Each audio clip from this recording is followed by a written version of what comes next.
You are listening to the Keep the Weight Off podcast with Dr. Angela and Marchelle, episode number 117. Welcome to the Keep the Weight Off podcast, where we bust all the dieting myths and discover not just how to lose weight, but more importantly, how to keep it off. We go way beyond the food, and we use science and psychology to give you strategies that work. And now your host, Dr. Angela Zechmann. Hey everyone, and welcome to the podcast this week. How are you, Marchelle? I'm doing good. How are you doing? Doing good. Yeah. We are actually recording this on the Memorial Day holiday here in the United States. So we're sort of like trying to get into work mode. It's not easy. Yeah, I'm still in weekend mode. I know, me too. Well, I wanted to talk this week about a really common problem that comes up for people. Like, we're not at work today, but we are at work usually on Mondays and Tuesdays and Wednesdays and all the way through the week. So this is a problem that comes up for people all the time if you're going into the workplace. Now, a lot of people are still working from home, after COVID and everything, but a lot of people have gone back to the office.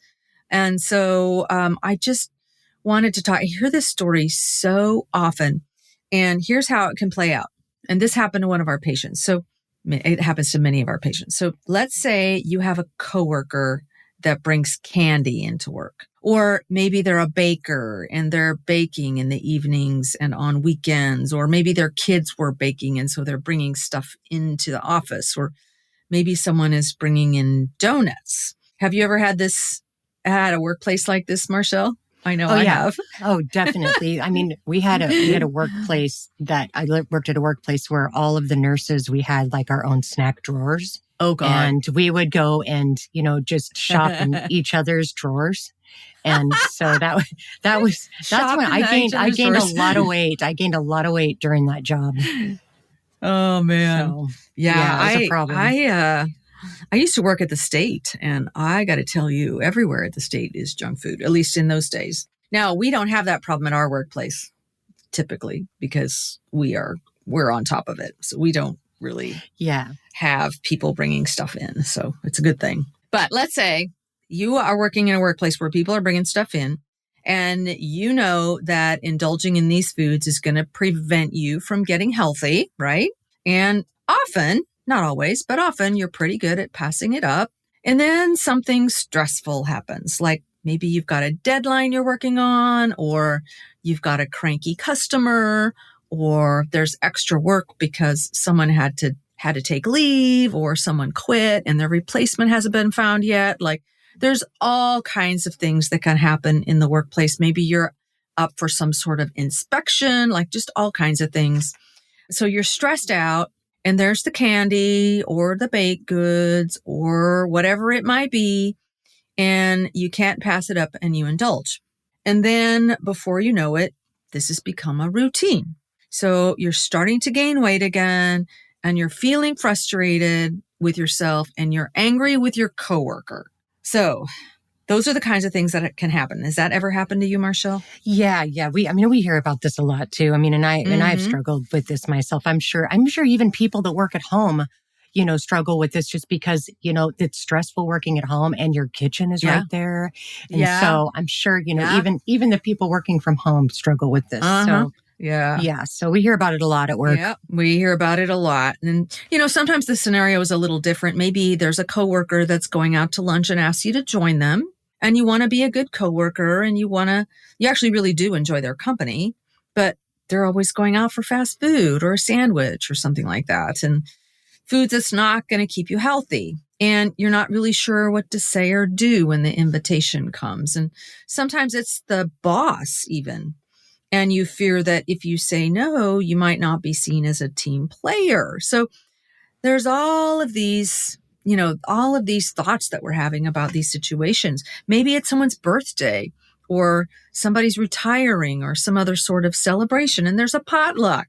How often does that happen? And everyone brings something, and there's cake or cupcakes or specially decorated cookies, and you feel like you're just sort of expected to join in on the fun and all of this food, and you feel like you'll be seen as sort of an outcast or unsocial.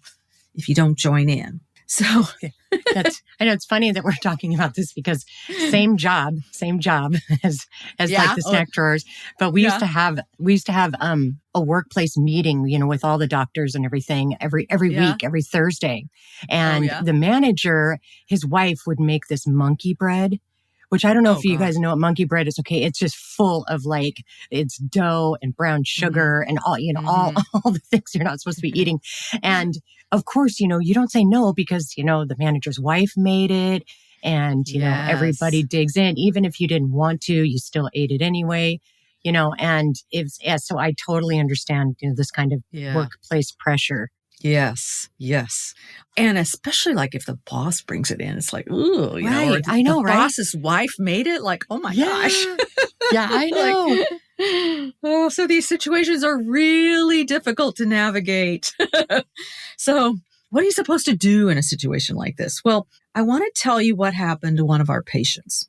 When I saw her last month, she was pretty upset and frustrated because she was doing really well. And then she had this new coworker that came in, and the coworker was constantly bringing candy into the office.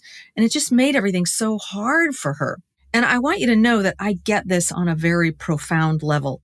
I've experienced the same type of situation, a little different, but specifically I'm thinking of an instance when it happened recently. I was back home in Kansas, and this was just in April. And I was working with my siblings to clean out my parents' house. Did I tell you this story, Marshall? My brother is living in the house. And so this is my parents' house. My brother's living there. It is just filled with stuff. My mother grew up in the Depression and she never threw anything out. So we had 92, and my mother died when she was 92. So we had 92 years worth of stuff we were going through. I mean, I found income tax returns from the 1960s. Who knew a family of 6 could survive on $10,000 a year in the 60s? That's fantastic. I know. At any rate, my brain was super stressed the entire time. Even though I kind of grew up in clutter around me everywhere, I just don't live like that now. And, Marchelle's going to tell you I'm not exactly neat, but I do like to have space around me. And all of this stuff everywhere and not knowing what to do with it, well, it was just overwhelming to my poor brain. And so keep that in mind as I'm telling you the story. So, Marchelle, would you agree that I'm not exactly neat? But well, I would never say that in front of you. No, I'm just kidding. No, I'm not neat, but I do piles and piles of clutter just puts my skin on edge. Oh, I think it does with everybody. I think everybody gets overwhelmed with that kind of, stuff everywhere. Not my brother who's living in it. He's like, you got to understand, this doesn't really bother me all that much. So, oh, okay. Yeah. Well, the other thing you want to know is that my brother's a mail carrier. And his clients give him treats all the time, not just during the holidays, but all the time. So everywhere I turn in the kitchen, there's candy on the counters, there's cookies on the counters, there's pretzels, there's chips, there's nuts, there's all kinds of stuff. Boxes of cereal, boxes of crackers. I mean, it was just incredible. And with all of this overwhelm on my brain, I was constantly having to monitor myself. I would reach for a piece of candy without even thinking about it. I was really surprised. I was like, holy crap, what's my hand doing in that candy bowl? And then I would realize what was happening, and I'd stop myself and I'd take a few deep breaths and see what I could do to calm down my frazzled nervous system. It really felt like this constant battle inside my own brain because I felt so unsettled and so overwhelmed with all that mess around me. So I'm telling you this because I want all of us to understand that when we're in situations of heightened stress and there's stuff there, you can find yourself getting into it without even realizing it's happening. It's so unconscious. So just be aware of that. Does that make sense, Marchelle? Yeah. Yes. I mean, I myself, I struggle with stress eating. I still do. And boredom eating, all of the above, especially at work. I don't know. I do struggle with that at work a lot. So, Yeah. I mean, if you see my desk, I'm the only one that has snacks around my desk. Nobody else does. So I'm the one that struggles with it the most. So it's a work in progress. It is a work in progress. Yeah. Okay. So back to our patient.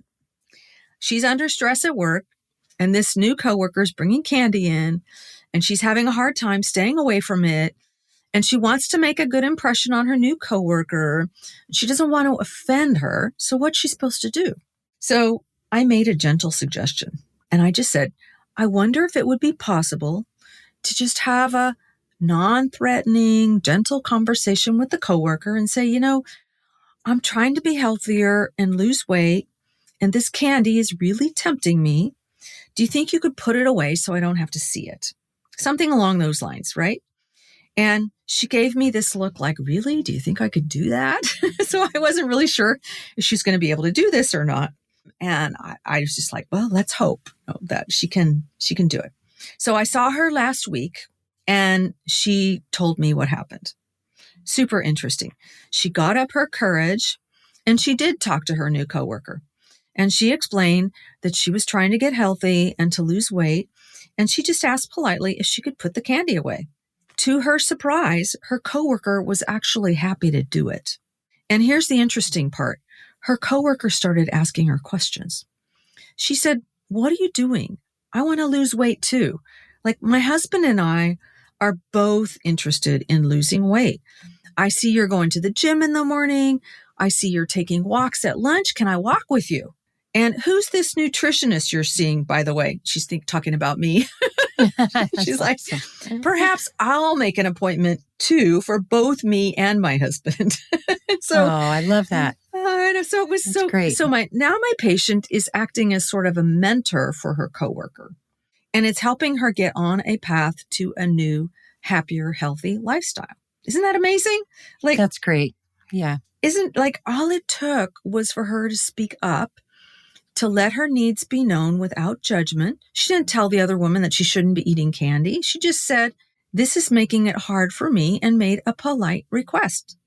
Like, that's all it took. Yeah. Isn't that amazing? Even though it's hard to speak up, it's necessary and it's worth it. And you get better at it with practice because, I've had to do the same thing. Like, you've taught me how to do this. And so at first it feels really uncomfortable, but it does. But then as you practice it gets easier and easier. So yeah. So what can we learn from this? I have some key takeaways that I want all of our listeners to think about here. So first of all, always remember, never beat yourself up about anything. So that's absolutely going to be very unhelpful. Remember how I was handling myself in my parents' kitchen. I knew my nervous system was under more stress than usual. I knew there were temptations everywhere, and I knew my brain instinctively knew where the dopamine hits were going to come from that were going to soothe my nervous system. So when I found myself automatically reaching for candy, I didn't beat myself up. I just brought awareness to it, and I stopped myself, and I took some deep breaths instead. And I reminded myself, this is hard. What I'm going through right now is hard, and it's okay. All right. So that's the first thing. Do not beat yourself up. Okay. Make sense? Yeah, right. She's right. Do not beat yourself up, because then, of course, then you're going to you're going to crave more sugar or flour or whatever. It's going to make it worse. Just puts more stress on you. Yeah. Right. Yeah. Okay. Next thing. It's okay to make your needs known in a non-judgmental way and make polite requests. You deserve to be living in a vibrant, healthy body that you're proud of. This is your birthright. And it's okay to ask coworkers to put the candy away. It's okay to say no to lunch with coworkers if you know they're going someplace where it's going to be difficult for you to make the right kinds of choices. All you have to do is say, thanks, but I brought my lunch. And be sure you bring your lunch, right? Right. Or you could say, yeah, that's great. I'd love to go with you, but let's find some place we can go where I can get a salad, where I can get something that's healthy. Okay. If there's a celebration at work, bring something everyone can eat, including you, that is nourishing. So I love to bring caprese salads to events like this. Do you know what a caprese salad is, Marchelle? Oh, yeah. I love them. Yeah, they're super good. I know. For those of our listeners who've never heard of it, it's tomato, mozzarella cheese, and fresh basil drizzled with olive oil and balsamic over the top. And I always salt and pepper it too. And the fresh basil and the fresh tomato and the fresh mozzarella, it's just delicious. And it's really pretty and it's super easy and everyone loves it. You could also bring like a big salad, or you could bring a veggie platter or a fruit platter. Everyone actually appreciates having healthier options at functions like this. That's true. And the last thing I want to talk about, and we talk about this a lot in the membership, is really learning how to let go of the idea of trying to manage what other people are thinking about you. Oh, yeah. Let's say that again. Okay. Please stop trying to manage what other people are thinking about you. This is a huge skill, and it goes totally counterintuitive to our brain's built-in survival mechanisms. So what do I mean by that? Remember that as far as your primitive brain is concerned, the way we are wired, the way all of us have our brains wired, is to seek out connection with other people and to make sure that we're conforming with the norms of a group. Because if we get kicked out of the group, we risk being alone without the protection of the group, and we could die. So our primitive brain wants us to conform. Okay. So here you are in this situation where you actually want to speak up and do something outside of the norms of the group. And your brain thinks that if they don't like me and they kick me out of the group, I'm going to die. So this business of going against the norms of a group is very frightening to our primitive brain. And that's why it can be so difficult to make our own needs known like this. So I just want to acknowledge that what we're asking, what's necessary for us to do is actually really, really, really hard. And we still deserve to be living in vibrant, healthy bodies. And we deserve to have our needs known and respected, no matter what anyone else may think about it. So sometimes what's required is to really step out of our comfort zones and stand up for our own needs and desires. And we want to envision ourselves no longer trying to manage what other people are thinking about us, and allow for the possibility that they may be annoyed with us or upset with our requests, and that's perfectly okay. Yep, it is perfectly okay. And, and the more that I learn, when you talk about the primitive brain, the more I know that it's just my primitive brain talking, the easier it is to manage. You don't have to take it so seriously. So, so I love when we talk about this stuff because I learned so much. Yeah. I mean, we're wired to not want to speak up and do something against the group norms. So this is a huge skill that requires a lot of practice and support. And that's what we do in the Empowered Weight Loss membership. We help you develop and practice these skills in a kind, loving, supportive environment. And it really helps you to not feel so alone anymore.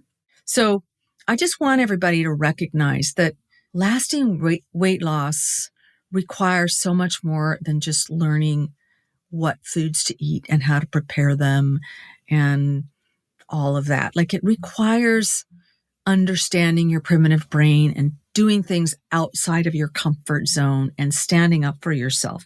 And so that's what we're doing in this membership, is we're helping you to develop those skills. I call them resilience skills. So if you're interested in joining us in the membership, we have group coaching where we go over 6 modules worth of content in 6 months. And we're starting again at the beginning of July. So watch for those announcements. We'll be making those announcements, and make sure you're on our email list. A lot of people don't like to wait until the very beginning. They want to get going now, like they're ready now. So you don't have to wait. So if you want to get started right away, just go to journeybeyondweightloss.com/yes, and you won't have to wait to get started. So how does that sound? No, you don't have to wait. You could get started with the 30-day Done with Dieting Bootcamp, which is amazing. Yeah. If any of you are listening to this, it is so great. So you don't have to wait. You can start now, but don't forget July. Like, mark it in your calendars, because it's really important to get a community and get some support in this. Yeah. We cannot do this alone. Right. We talked about that a couple of weeks ago, how hard it is to do this on your own. And this is a perfect situation where it's like, if you don't have the support that you need and you don't recognize what's going on with your primitive brain, and you don't have a community of people that are working hard at trying to do the same thing you are, it can be really scary to say no to the monkey. What did you call him? Monkey something that your boss's... Oh, the monkey bread. The monkey bread. How you say no to the boss's wife's monkey bread? It's like, oh my gosh. Yeah. There's so much. I mean, you learn so much about how to deal with, especially with that primitive brain. I'm telling you guys, it's tricky. Yeah, it's very tricky. It tricks me all the time, for sure. Yeah, me too. Yeah. All right. Well, I think that's all for this week. So did you have anything else you wanted to add in, Marchelle? No, I thought this was a great thing to talk about, because we hear about it a lot at work right now. People struggling with this. So So there you go. There you go. All right. So that's all for this week, everyone. Join us in Empowered Weight Loss, and we will see you all again next week. Take care. Bye. All right. Goodbye, everybody.